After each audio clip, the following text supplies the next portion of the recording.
Welcome to the Genius Factory. Enjoy the video. In this video, I will explain how to use an e-file drill safely and effectively. Before you begin, always prioritize safety. Make sure to wear appropriate eye protection, like safety glasses, to shield your eyes from any dust or particles. Also, ensure your work area is clean, well-lit, and free of clutter. Taking these initial steps will help you maintain a safe and efficient environment for your nail services. Always consult your specific drill's manual for detailed safety instructions.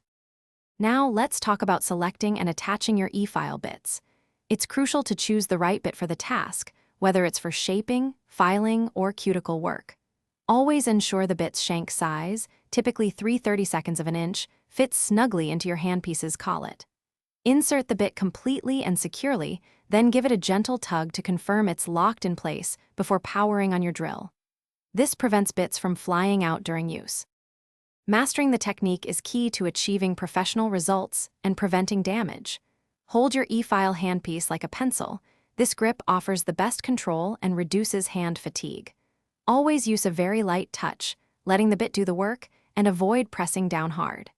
Keep the e-file moving continuously across the nail surface to prevent heat buildup. Start with a low to medium speed, around 5,000 to 15,000 revolutions per minute, adjusting as needed. Proper care and cleaning will extend the life of your e-file and ensure hygienic practices. After each use, thoroughly clean your bits with a small brush and an appropriate disinfectant solution. Regularly wipe down the handpiece and control unit with a slightly damp cloth, avoiding harsh chemicals.